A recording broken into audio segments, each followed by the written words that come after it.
Let's start today's class. This is basically class 2, right? For the first chapter. इसमें हम पढ़ेंगे consumption goods और भी particular type of goods and stocks and flows and etc. सबसे पहले जिस चीज पे हम बात करेंगे वो है consumption goods के बारे में, right? Consumption goods का अगर मैं बिल्कुल पहले definition के बेसिस पे देखिए कि these are goods that are directly used by consumers to satisfy their needs and wants. They do not help in further production. Consumption का मतलब क्या होता है? उसको यूज करना, राइट? यूज हो गया, दैट्स इट, राइट? जैसे ही यूज हो गया, उस यूज हो गया मतलब क्या है? फ्यूचर में उसका कोई और यूज नहीं है, राइट? जैसे अगर एग्जाम्पल के तौर पे देखें, जैसे आप अगर कोई दूध का खरीदते हैं, अमूल हो, मदर डेयरी हो, अगर आप पैकेट खरीदते हैं तो ये कंजम्पशन गुड्स है, because you are drink your milk and उस चीज का दोबारा कोई यूज नहीं है। इवन अगर कोई आप पर्सनल यूज के लिए गाड़ी खरीदते हैं तो उसका भी आप यूज कर रहे हैं, फर्दर उसका कोई यूज नहीं हो रहा। मतलब पर्सनल यूज, अगर कमर्शियल यूज कर रहे हैं, लेट से ओला में, उबर में लगा रहे हैं, देन फिर उसका यूज है, बिकॉज वो फिर आगे प्रोडक्शन में काम दे रहा है, right? So these are consumption goods. अगर हम कैपिटल गुड्स की बात करें तो इसका मतलब क्या होता है कि जो आगे चल के जिसका काम है, आगे चल के जिसका काम है। अगर मैं इस पे आऊं, ये देखिए, जैसे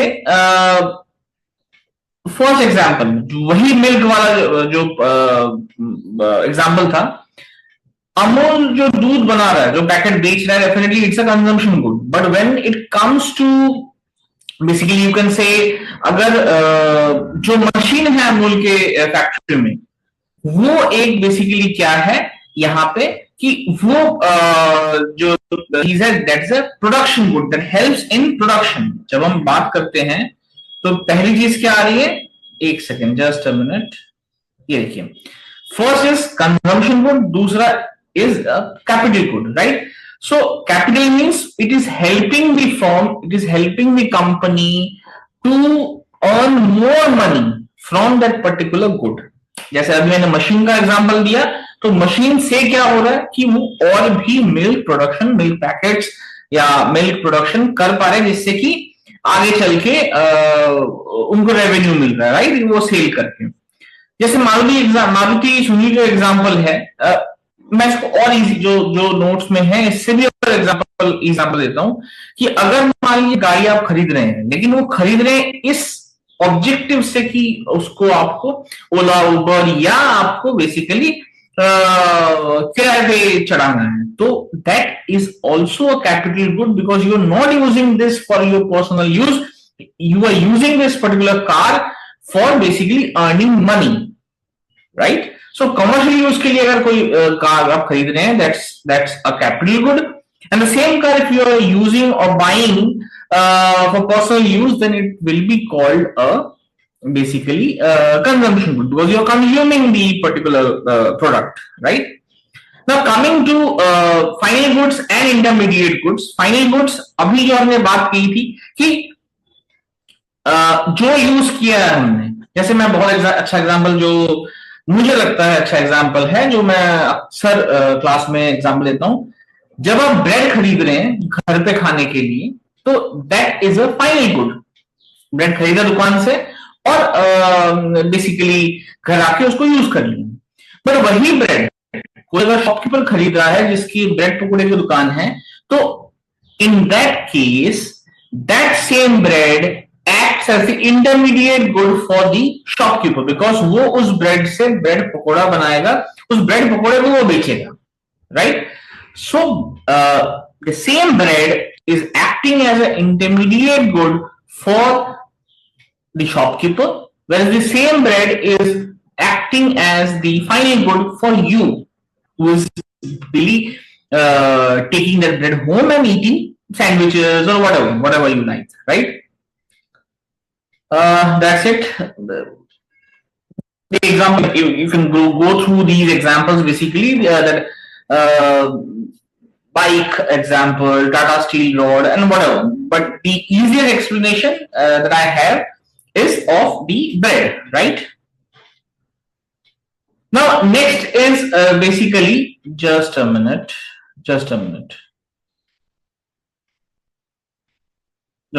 Yeah.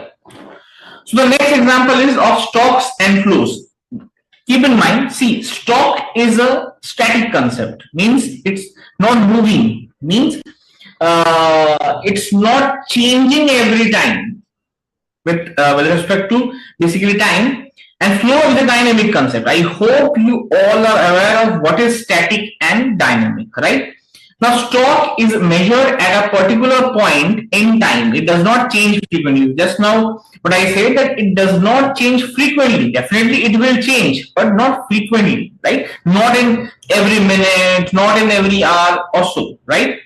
Like India's foreign exchange reserves held by RBI on 31st March 2024 is a stock because it's a particular fixed number. Definitely it will change, but at that instant, on 31st March 2024, it was a fixed number, right? Total number of houses in Mumbai at a particular date is a stock because it's a fixed number. Definitely it will increase, but on that date, it's a fixed concept. When it comes to flow, it's a dynamic concept because we measure this particular thing over a time. Because we measure this particular concept over a time, it keeps on changing. It keeps on changing, right? India's GDP growth in the particular year during the 12 months, last 12 months, is a flow because it is measured over the entire period of 12 months. पूरे 12 महीने तक इसको major किया गया है, तब जाके GDP growth का फिगर आया है. That's why it's a flow. Next is number of new houses built in Mumbai is in 2024 is a flow because 12 महीने तक गया है कितने घर बने हैं, कितने घर नए बने हैं, मे बी सेल हिसाब से देख सकते हैं कि कितने घर बिके हैं. So it's a course of 12 months. Right? Now coming to the fourth point, it is gross investment and depreciation. Gross investment का मतलब क्या होता है? अगर मैं definition के basis पे ही बताऊं कि this is the total investment in capital goods. याद रहे, in capital goods in an economy, including replacement of old assets and addition of new assets. Gross investment मतलब जब कोई कंपनी इन्वेस्ट करती है, चाहे नए सेटअप के लिए, नई चीजें बिल्कुल फ्रेश तरीके से स्टार्ट करिए या पुराने चीजों को हटा के नई चीजें रिप्लेस करनी है. In either cases it will be considered as gross investment. जैसे एग्जांपल के तौर पे रिलायंस जियो में भी एक हाइपोथेटिकल सिनेरियो है, may be it's investing 50,000 crore in setting up 5G structure. It is a gross investment. मतलब रिलायंस जियो के पास पहले से भी इंफ्रास्ट्रक्चर है, लेकिन वो इंफ्रास्ट्रक्चर फ्री के लिए है. As a company is moving towards 5G, तो उसको फिर से इन्वेस्टमेंट चाहिए बिकॉज 5G को बियर करने के लिए, 5G नेटवर्क को बियर करने के लिए इंफ्रास्ट्रक्चर चाहिए, वो रिलायंस के पास या जियो के पास नहीं है. So they need to invest more money in creating the infrastructure. This concept is known as gross investment, right? Just a minute, अगर शायद कुछ दिक्कत है. या next is depreciation. Depreciation means पता है आप लोगों को, स्टिल मैं बता देता हूं कि जो भी किसी भी गुड में, किसी भी गुड पर्टिकुलरली गुड, उसमें अगर उसकी वैल्यू कम होती है हमेशा, अगर आप मान लीजिए फैक्ट्री में कोई भी मशीन खरीद रहे हैं तो डेफिनेटली उसमें भी उसकी वैल्यूएशन कम होती है. मशीन छोड़ दो, अगर गाड़ी खरीद रहे हैं, इवन शोरूम से भी अगर कोई गाड़ी निकाल रहा है तो उसकी वैल्यू कम हो जाती है. इसलिए कहते हैं car is a depreciating asset because its value always decreases. तो यहाँ पे भी सेम चीज है कि its value always decreases, इसीलिए it's a depreciating basically product, और depreciation इस पे काम करता है. जैसे एग्जांपल में दिया हुआ कि जेसीबी मान लीजिए किसने खरीदा है, definitely its value will decrease. Let's say यहाँ पे 2 लाख के हिसाब से लिया गया है, तो ये 2 लाख जो है वो depreciation amount है, right? ये चीज याद रहे. If you have any doubt with respect to this particular class, please do ask your doubts in the comment section. And if you like this particular video, please do like, share, and subscribe to the channel. Thank you so much.